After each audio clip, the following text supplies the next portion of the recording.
জামায়াত নেতা নিজামী, মীর কাশেম আলী, বিএনপি নেতা সালাউদ্দিন কাদের চৌধুরীকে বিচারের নামে মিথ্যা মামলা দিয়ে মৃত্যুদণ্ড দিয়েছে আওয়ামী লীগ। এমন মন্তব্য বিএনপি মহাসচিব মির্জা ফখরুল ইসলাম আলমগীরের। জামায়াতের সেক্রেটারি জেনারেল বলছেন, হত্যাকারীদের বিচার হতে হবে দেশের প্রচলিত আইনে। সকালে রাজধানী শিল্পকলা একাডেমিতে দৈনিক নয়া দিগন্তের প্রতিষ্ঠাবার্ষিকীর অনুষ্ঠানে এসব কথা বলেন তারা। দৈনিক নয়া দিগন্তের ২১তম প্রতিষ্ঠাবার্ষিকী উপলক্ষে এই আয়োজন করা হয়। এতে অংশ নেন রাজনীতিবিদ এবং বিভিন্ন পেশার মানুষ। এ সময় বিএনপির মহাসচিব বলেন, মানবতা বিরোধী অপরাধের বিচারের নামে জামায়াতে ইসলামী ও বিএনপি নেতাদের মৃত্যুদণ্ড দেওয়া হয়েছে। এ সময় বিএনপির আরেক নেতা বলেন, আদর্শিক পার্থক্য থাকলেও ফ্যাসিস্টের প্রত্যাবর্তন ঠেকাতে সবাইকে ঐক্যবদ্ধ থাকতে হবে। নিজামী সাহেব, কামরুজ্জামান সাহেব, কাশেমী সাহেব এই পত্রিকার যে প্রকাশ ছিলেন তাকে সহ অনেকে মৃত্যুদণ্ড, সালাউদ্দিন সাহেব সহ তাদেরকে মৃত্যুদণ্ড দেওয়া হয়েছে মিথ্যা মামলায়। নিজেদের মধ্যে আমাদের মতামতের পার্থক্য থাকা সত্ত্বেও, আদর্শিক পার্থক্য থাকা সত্ত্বেও দেশের প্রশ্নে, এই দেশের গণতন্ত্র, স্বাধীনতা, সার্বভৌমত্বের প্রশ্নে সবাই আমরা ঐক্যবদ্ধ থাকব এবং ঐক্যবদ্ধ থেকেই আমরা ফ্যাসিস্ট আওয়ামী লীগের প্রত্যাবর্তনের সমস্ত দরজা বন্ধ করব। অনুষ্ঠানে জামায়াতে ইসলামীর সেক্রেটারি জেনারেল বলেন, মিথ্যা মামলায় মীর কাশেম আলী সহ জামায়াতের অনেক নেতাকে হত্যা করা হয়েছে। সেসব হত্যাকারীদের বিচার হতে হবে বলেও মন্তব্য করেন তিনি। মীর কাশেম আলীকে তারা বিনা অপরাধে যে সমস্ত অভিযোগ তার বিরুদ্ধে মিথ্যা মামলায় আনা হয়েছিল, প্রত্যেকটি মামলার প্রত্যেকটি লাইন, প্রত্যেকটি শব্দ হচ্ছে মিথ্যা, একটার সাথে তার সত্যের কোনো সম্পর্ক নেই। এই বয়সে তাকে নিষ্ঠুরভাবে ফাঁসিতে ঝুলিয়ে হত্যা করা হয়েছে। আমরা শ্রদ্ধার সাথে যেমন স্মরণ করি, আল্লাহ তাআলা তাকে অন্যায়ভাবে হত্যা যারা করেছে দেশের আইনে তার এবং তাদের সঠিক বিচার হোক। ফেব্রুয়ারিতে সুষ্ঠু, নিরপেক্ষ ও অবাধ নির্বাচনের মাধ্যমে দেশে আবারও গণমাধ্যমের স্বাধীনতা, গণতন্ত্র ও ন্যায় বিচার প্রতিষ্ঠিত হবে বলে মনে করেন রাজনীতিবিদেরা। বন ইবনে কামাল, ইন্ডিপেন্ডেন্ট নিউজ, ঢাকা। সবার জন্য নিরাপদ বাংলাদেশ গড়তে বিএনপি কাজ করছে বলে মন্তব্য করেছেন দলটির ভারপ্রাপ্ত চেয়ারম্যান তারেক রহমান। শনিবার বিকেলে কিশোরগঞ্জে এক অনুষ্ঠানে লন্ডন থেকে ভার্চুয়ালি যোগ দিয়ে তিনি একথা বলেন। কিশোরগঞ্জের পাকুন্দিয়ায় খন্দকার শামসুল আলম ফাউন্ডেশন মেধাবৃত্তি পরীক্ষার পুরস্কার বিতরণীর আয়োজন করে স্থানীয় বিএনপি। অনুষ্ঠানে প্রধান অতিথি হিসেবে তারেক রহমান বিভিন্ন বিষয় নিয়ে ছাত্রছাত্রীদের সাথে মত বিনিময় করেন। বলেন, প্রতিযোগিতার এই যুগে শিক্ষার্থীদের যথাযথভাবে শিক্ষিত হতে হবে, ব্যবহারিক ও কারিগরি দক্ষতা অর্জন করতে হবে। তিনি বলেন, মেধা বিকাশের জন্য চাই সঠিক পরিচর্যা। এজন্য শিক্ষার্থীদের কঠোর পরিশ্রমের পরামর্শ দেন বিএনপির ভারপ্রাপ্ত চেয়ারম্যান। জানান, শিক্ষার উন্নয়নে বিএনপির ৩১ দফা কর্মসূচিতে বিস্তারিত পরিকল্পনা রাখা হয়েছে। রাষ্ট্রের উন্নয়নের জন্য শিক্ষার্থীদের যোগ্য করে গড়ে তোলা প্রয়োজন বলেও মন্তব্য করেন তারেক রহমান। ব্যবহারিক এবং কারিগরি শিক্ষায় দক্ষ হতে হবে। আমরা সেভাবেই চেষ্টা করছি আমাদের দলের পক্ষ থেকে আগামী দিনের পুরো শিক্ষা ব্যবস্থাটাকে সেভাবে গড়ে তুলতে, সাজিয়ে তুলতে। তোমাদের জন্য একটা নিরাপদ রাষ্ট্র, নিরাপদ ক্যাম্পাস গড়তেই কিন্তু বাংলাদেশ জাতীয়তাবাদী দল বিএনপি ইতিমধ্যেই কিন্তু আমরা জনগণের সামনে ৩১ দফা ঘোষণা করেছি। বিতর্কিত উপদেষ্টারা গুরুত্বপূর্ণ দায়িত্বে থাকলে নির্বাচন প্রশ্নবিদ্ধ হবে বলে মন্তব্য করেছেন বিএনপি স্থায়ী কমিটির সদস্য আমির খসরু মাহমুদ চৌধুরী। বিকেলে জাতীয় প্রেস ক্লাবে ভাসানী জনশক্তি পার্টির আলোচনা সভায় তিনি এই মন্তব্য করেন। বলেন, সরকারের যেসব উপদেষ্টাদের নিয়ে প্রশ্ন উঠছে তাদের সরকারের পদ থেকে সরিয়ে দিতে হবে। অন্যথায় সব প্রচেষ্টা সত্ত্বেও এই সরকার সুষ্ঠু ও নিরপেক্ষ নির্বাচন আয়োজনে ব্যর্থ হবে। অন্তর্বর্তী সরকারকে তত্ত্বাবধায়ক সরকারের আদলে নির্বাচন আয়োজন করার পরামর্শ দিয়ে তিনি আরও বলেন, একটি গ্রহণযোগ্য নির্বাচনের জন্য আন্দোলন করতে গিয়ে গত ১৭ বছর বহু মানুষ গুম খুনের শিকার হয়েছে। দেশে রাজনৈতিক সংস্কারের প্রয়োজনীয়তা উল্লেখ করেন বিএনপির এই নেতা। তিনি জানান, একটি দল এখনও দাবি আদায়ে অস্থিরতা তৈরির চেষ্টা করছে। তবে এমন হলে গত ১৪ মাসে এত আলোচনার প্রয়োজন ছিল না। দ্বিমত থাকলেও দেশের স্বার্থে সবাইকে ঐক্যবদ্ধ থাকার পরামর্শ দেন তিনি। অন্তর্বর্তী সরকারের অভ্যন্তরে যারা দেশ পরিচালনা করছেন তাদের ব্যাপারে যদি কোনো প্রশ্ন উঠে, তারা যদি প্রশ্নবিদ্ধ হয়, নির্বাচন প্রশ্নবিদ্ধ হবে। বিএনপি ক্ষমতায় গেলে প্রাথমিক পর্যায়ে ধর্ম ও নৈতিকতা বিষয়ে পদ সৃষ্টি করে শিক্ষক নিয়োগ দেবে বলে জানিয়েছেন দলের স্থায়ী কমিটির সদস্য সালাউদ্দিন আহমেদ। শিক্ষা ব্যবস্থায় প্রাসঙ্গিকতা ও মূল্যবোধ ফিরিয়ে আনার কথা জানায় জামায়াতে ইসলামী ও এনসিপি। শনিবার দুপুরে রাজধানীর ওসমানী স্মৃতি মিলনায়তনে এক সেমিনারে এমন প্রতিশ্রুতি দেয় দলগুলো। 457টি সরকারি, বাকিগুলি প্রাথমিক বিদ্যালয়ে ধর্মীয় শিক্ষক নিয়োগ ও মূল্যবোধ পরিপন্থী সিদ্ধান্ত বাতিলের দাবিতে শনিবার রাজধানীর ওসমানী স্মৃতি মিলনায়তনে সেমিনার আয়োজন করে জাতীয় মূল্যবোধ সংরক্ষণ পরিষদ।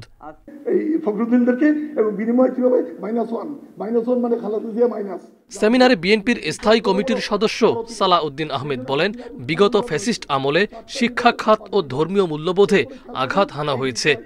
ধর্ম ও নৈতিকতা শিক্ষার জন্য প্রাথমিক পর্যায়ে পদ সৃজন করে সেখানে নিয়োগের ব্যবস্থা করব ইনশাআল্লাহ।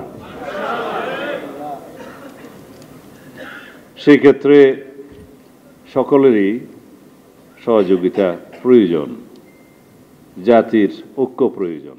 সুষ্ঠু জাতি গঠনে প্রাথমিক বিদ্যালয়ের 2 কোটি শিশুর জন্য ধর্মীয় শিক্ষক আবশ্যক বলে জানায় জামায়াত ও এনসিপি।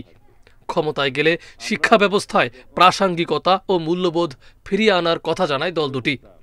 জাতি নামক এই বিল্ডিং, এই সভ্যতা নামক এই বিল্ডিং এর নির্মাণের পেছনে আছে প্রাথমিক বিদ্যালয়ে অধ্যয়নরত 2 কোটি শিশু। নানান কথার নামে আপনি ইনক্লুসিভ বলবেন, রেইনবো বলবেন, প্লুরালিজম বলবেন, ট্রান্সজেন্ডার বলবেন, এই শিক্ষা দিয়ে ফাউন্ডেশনকে আপনি নষ্ট করবেন। ইউ হ্যাভ নো রাইট, আপনার কোনো অধিকার নেই। এটা আমাকে কম্প্রোমাইজ করতে হয়েছে ফেসিবালদের বিনিময়ে, জিপিএ 5 এর বিনিময়ে এবং বিভিন্ন সরকারি প্রণোদনার বিনিময়ে। আপনারা অস্বীকার করতে পারবেন যে আপনাদেরকে বিভিন্ন সরকারি প্রণোদনা দেওয়া হয় নাই? অস্বীকার করার কোনো সুযোগ নাই। সেমিনারে শিক্ষা ও মূল্যবোধে আঘাত হানে এমন সব সিদ্ধান্ত বাতিলের দাবি জানান বক্তারা। আসুন সবাই মিলে আমরা। মাহফুজুর রহমান মিলন, ইন্ডিপেন্ডেন্ট নিউজ, ঢাকা। এবার ত্রয়োদশ সংসদ নির্বাচন ঘিরে আমাদের বিশেষ আয়োজন গণতন্ত্রের যাত্রা।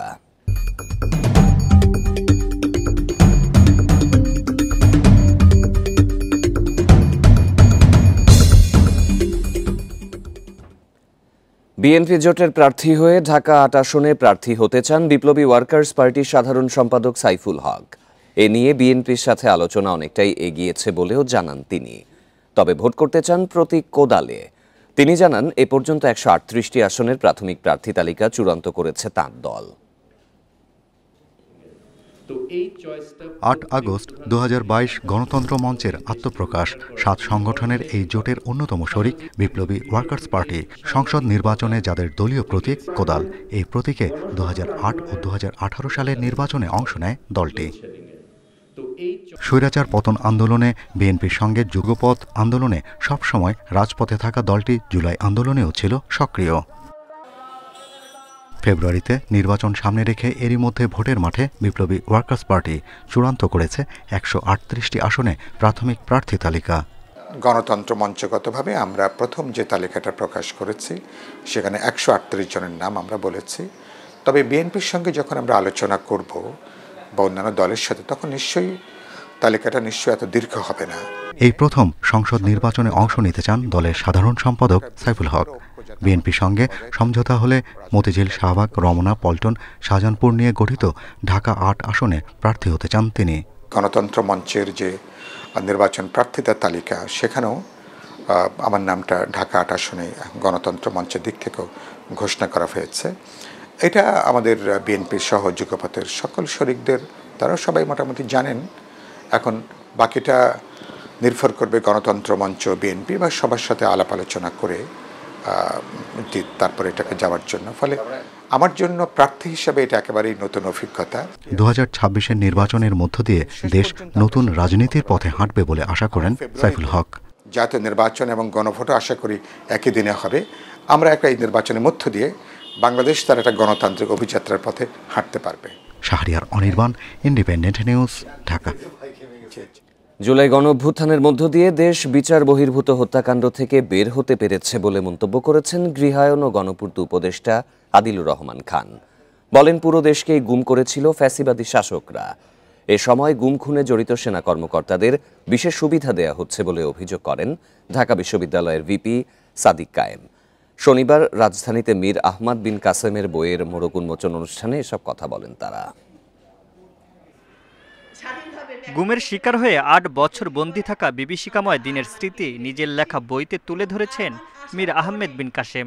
শনিবার ঢাকা বিশ্ববিদ্যালয়ের একটি হলে আয়োজন করা হয় আয়নাঘরের সাক্ষী গুম জীবনের ৮ বছর বইয়ের মোড়ক উন্মোচন অনুষ্ঠানের। গুম খুনের সাথে জড়িত শীর্ষ সেনা কর্মকর্তাদের বিশেষ সুবিধা দেওয়া হচ্ছে বলে অভিযোগ তোলেন ভিপি সাদেক কায়েম। এই জন্য অন্তর্বর্তী সরকারের সমালোচনা করেন তিনি। এই কিলার জেনারেলদেরকে তাদেরকে এসি প্রিজন বের করে নিয়ে আসা হচ্ছে, তাদেরকে যেখানে রাখা হচ্ছে সেখানে তাদেরকে এসির ব্যবস্থা করা হচ্ছে। এটা পুরো জাতির জন্য লজ্জা।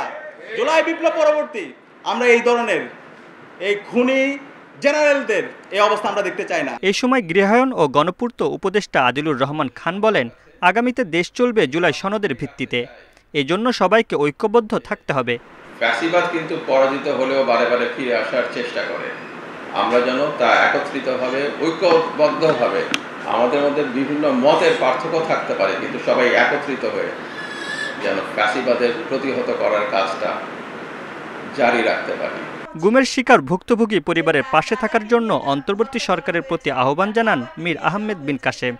ভবিষ্যতে সরকারকে মানুষের অধিকার রক্ষায় কাজ করতে হবে বলেও মন্তব্য করেন তিনি।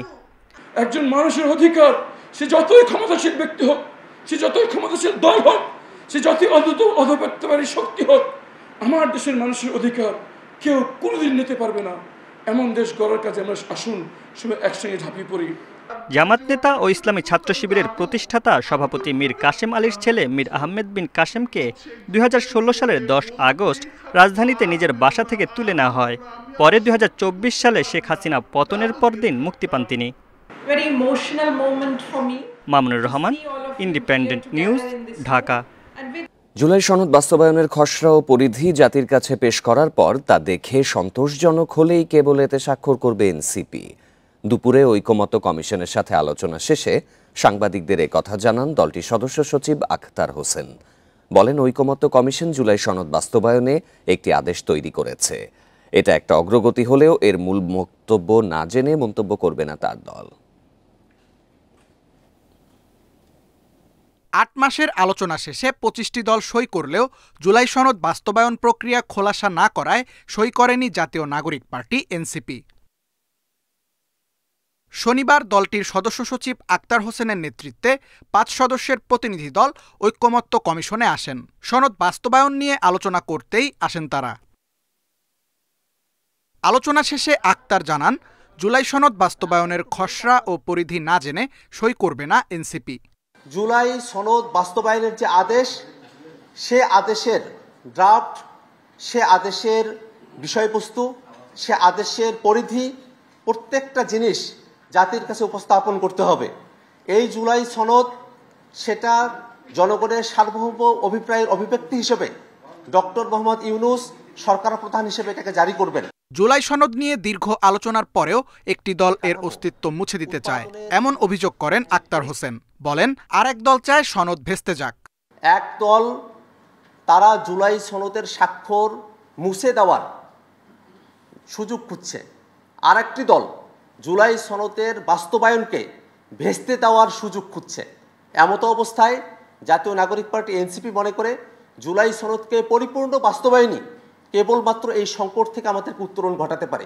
সর্বসম্মতভাবে সনদ বাস্তবায়ন হলে এতে আর নোট অব ডিসেন্টের কার্যকারিতা থাকবে না বলেও দাবি আখতার হোসেনের। কমিশন যে সিদ্ধান্ত গ্রহণ করেছে সেই সিদ্ধান্তকেই বাস্তবায়ন করতে হবে, সেখানে নোট অব ডিসেন্টের আর কোনো কার্যকারিতা থাকবে না, এটাই নোট অব ডিসেন্টের অর্থ। Tanvir Ahmed, Independent News, Dhaka. শাহজালাল বিমানবন্দরে আগুনের ঘটনা তদন্তে আসছে 4 দেশের বিশেষজ্ঞ দল। খতিয়ে দেখবে কোনো অব্যবস্থাপনা ছিল কিনা। সকালে বিমানবন্দরের সংবাদ সম্মেলনে এসব তথ্য জানান স্বরাষ্ট্র উপদেষ্টা জাহাঙ্গীর আলম। এদিকে আমদানি সংশ্লিষ্টরা বলছেন, ঘটনার 1 সপ্তাহ পরেও কুরিয়ার সার্ভিসের মাধ্যমে পণ্য আমদানি বন্ধ আছে। এতে ভোগান্তিতে পড়েছেন ব্যবসায়ী সহ ভোক্তারা। গত শনিবার আগুন লাগে শাহজালালের কার্গো ভিলেজে। প্রায় 27 ঘন্টার চেষ্টায় নেভায় ফায়ার সার্ভিস। এই ঘটনার এক সপ্তাহ পর ঘটনাস্থল পরিদর্শন করেন স্বরাষ্ট্র উপদেষ্টা। গণমাধ্যমকে তিনি জানান, আগুন লাগার ৩০ সেকেন্ডের মধ্যে বিমানবন্দরের নিজস্ব অগ্নি নির্বাপন দল কাজ শুরু করে। তারপরও কোনো অব্যবস্থাপনা ছিল কিনা তা খতিয়ে দেখতে 4টি দেশকে জানানো হয়েছে আমন্ত্রণ। ইংল্যান্ডকে ইনভাইট করা হয়েছে, আপনার অস্ট্রেলিয়ারে ইনভাইট করা হয়েছে, চায়নারে ইনভাইট করা হয়েছে, টার্কিরে ইনভাইট করা হয়েছে। তাদের স্পেশালিস্ট আমরা আনতে চাচ্ছি, তারা একটা ইনভেস্টিগেশন করে মানে কারণটা কি এবং কে দায়ী এটা তারা বের করতে পারে। এদিকে এখনও সচল হয়নি শাহজালালের কার্গো ভিলেজ। পুরোপুরি বন্ধ হচ্ছে আমদানি কুরিয়ার সার্ভিস, এতে ক্ষতিগ্রস্ত হচ্ছেন ব্যবসায়ীরা। গতকালকেও কথা বলেছি, তার আগের দিন কথা বলেছি, মিটিং করেছি। তো ওনাদের কথা হচ্ছে যে অনেক ছোটোখাটো জিনিস ওনারা ক্যারি করে এবং যেটা নাকি সিকিউর এলাকা না দিলে বা সিকিউরিটি না সেফটি যদি না দেয় তাদেরকে, তারা এটা আনতে পারবে না। তারা পিক করছে ঠিকই সাপ্লায়ারদের কাছ থেকে, তাদের বিভিন্ন হাবে সেগুলো তারা স্টোর করছে, বাংলাদেশ পর্যন্ত আসছে না। আমদানি সংশ্লিষ্টরা জানান, পণ্য রাখা হয়েছে খোলা আকাশের নিচে, সঙ্গে রাখা হয়েছে মেডিকেল ও কেমিক্যাল পণ্য। এতে নষ্ট হচ্ছে পণ্যের গুণগত মান। পণ্য এখন রাখা হচ্ছে খোলা মাঠে। এখন বৃষ্টি হলে, যদিও আমরা ফিজিক্যালি দেখা হয় নাই, তো আমরা লোডারের কাছ থেকে শুনছি মাল রানওয়েতেই আছে। যে আগুন লাগলে কি হবে, আগুনে পোড়ার পরে যে কেমিক্যালগুলি দিয়ে বোম্বিং হয়ে গেল, এই কেমিক্যালকে রাখার জন্য কোনো অ্যারেঞ্জমেন্ট আগেও ছিল না, এখনও নাই। এখন সামনে করবে কিনা জানি না। সোয়াজগুলো আছে, সোয়াজগুলো নিয়ে আমরা গার্মেন্টসে বায়ার পাঠাই, এগুলো দিয়ে আপনার 1 লাখ পিস 10 লাখ পিস ওরা অর্ডার পাবে। সেই ওরা স্যাম্পলটা যদি গার্মেন্টস না পায় তাহলে ওরা কীভাবে অর্ডার করবে? তবে ঢাকা কাস্টমস হাউস জানায়, মেডিকেল পণ্য বা পচনশীল পণ্য খালাস করা হচ্ছে। এজন্য 24 ঘন্টায় কাজ করছেন তারা। আগে 4টি দিয়ে হলেও বর্তমানে 1টি গেট দিয়ে পণ্য খালাস হচ্ছে। এতেও বাড়ছে ভোগান্তি। আল আমিন হোসেন, ইন্ডিপেন্ডেন্ট নিউজ, ঢাকা। ঢাকাবাসীর মাথাপিছু বার্ষিক আয় $5,163, অর্থাৎ 6 লাখ টাকার বেশি। আর জিডিপিতে ঢাকা জেলার অবদান সবচেয়ে বেশি, 46%। দুপুরে রাজধানীতে এক অনুষ্ঠানে এসব তথ্য জানায় ঢাকা চেম্বার। এ সময় টেকসই প্রবৃদ্ধি অর্জনে অনানুষ্ঠানিক খাতে নিরবিচ্ছিন্ন জ্বালানি সরবরাহের দাবি জানান ব্যবসায়ীরা। দেশের সামগ্রিক অর্থনৈতিক কর্মকাণ্ড নিয়ে প্রথমবারের মতো ইকোনমিক পজিশন ইন্ডেক্স ইপিআই প্রকাশ করেছে Dhaka chamber of commerce and industries. এতে তুলে ধরা হয়েছে তাদের নিজস্ব জরিপ ও প্রস্তাবনা। শনিবার রাজধানীর মতিঝিল কার্যালয়ে আলোচনা অনুষ্ঠানে এসব তথ্য জানায় ঢাকা চেম্বার। সংগঠনের সভাপতি জানান, দেশের উৎপাদন, কর্মসংস্থান ও বিনিয়োগ বিষয়ে সঠিক তথ্য তুলে ধরতেই এই ইন্ডেক্স প্রণয়নের উদ্যোগ। এর মাধ্যমে অর্থনৈতিক খাতের প্রবণতা ও পরিবর্তন দ্রুত শনাক্ত করা যাবে। সরকার জিও ইকোনমিক কনটেক্সট বিবেচনায় অনেক নীতি নির্ধারণ ও প্রয়োগ করে থাকেন, যার অনেকাংশে অ্যাকিউরেটলি কার্যকর হয় না। এই প্রেক্ষাপটে Dhaka chamber economic position index প্রণয়নের উদ্যোগ নিয়েছে। উৎপাদন খাতে ঢাকার অবদান সবচেয়ে বেশি, 55.58%, আর সেবা খাতে 44.2%। উৎপাদনের পাশাপাশি অনানুষ্ঠানিক খাতে গুরুত্ব দেওয়ার তাগিদ ব্যবসায়ীদের। তবে রাজনৈতিক স্থিতিশীলতা ও জ্বালানি সরবরাহ নিশ্চিত করতে হবে।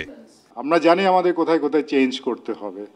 এখন বিল্ড বলেন, ঢাকা চেম্বার বলেন, মানে রেকমেন্ডেশন দিতে দিতে মানে এত বড় বড় ফাইল জমেছে এনবিআরে, কাস্টমসে, ফাইনাল ডিভিশনে, ওখান থেকে কয়টা রেকমেন্ডেশন অ্যাকচুয়ালি হয়েছে?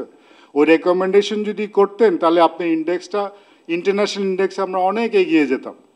জিডিপিতে অবদানের কথা জানিয়ে রাজধানীকে আরও যুগোপযোগী করে তোলার আহ্বান জানান আলোচকরা। ইপিআইতে কৃষি খাতকেও অন্তর্ভুক্ত করার পরামর্শ তাদের। ইলেকট্রিসিটি সাপ্লাই কনস্ট্যান্ট লাগবে। ওয়ার্ল্ড ব্যাংকের একটা রিপোর্ট আছে যে যদি কনস্ট্যান্ট ইলেকট্রিক সাপ্লাই হয় তাহলে জিডিপি অ্যারাউন্ড 2 to 3% ইনক্রিজ পাবে, only for the electric supply. So this is a well known things, কিন্তু এটা কেন হচ্ছে না? ডিসিসিআই জানান, গার্মেন্টস, ব্যাংক, আবাসন সহ 8টি খাত নিয়ে তৈরি করা হয়েছে ইপিআই। প্রতি 3 মাস পর পর প্রকাশ করা হবে প্রতিবেদন। Shahid Ahmed, Independent News, Dhaka. GI সনদপ্রাপ্ত সিলেটের মণিপুরী শাড়ির নকল পণ্য বাজারে সয়লাভ। প্রতিবাদে মৌলভীবাজারের কমলগঞ্জে সংবাদ সম্মেলন করেছেন স্থানীয় তাঁতিরা। দুপুরে কমলগঞ্জের ভানুবিল গ্রামে সংবাদ সম্মেলনের আয়োজন করে মণিপুরী তাঁতশিল্পী ব্যবসায়ীরা। তাঁতিরা অভিযোগ করেন, কমলগঞ্জ ও রংপুরের রৌমারীতে মণিপুরী নামে ফ্যাক্টরি গড়ে তুলে নকল শাড়ি তৈরি করা হচ্ছে। এতে প্রকৃত মণিপুরী তাঁতিরা আর্থিকভাবে ক্ষতিগ্রস্ত হচ্ছেন আর গ্রাহকরা প্রতারিত হচ্ছেন। সংবাদ সম্মেলনে তাঁতিরা এসব ফ্যাক্টরি বন্ধ, দোষীদের শাস্তি ও জিআই সনদের সঠিক বাস্তবায়নের দাবি জানান। এই ছিল সংবাদ সন্ধ্যায়। আরও বিস্তারিত জানতে চোখ রাখুন ফেসবুক, ইউটিউব এবং এক্সে। ধন্যবাদ সবাইকে।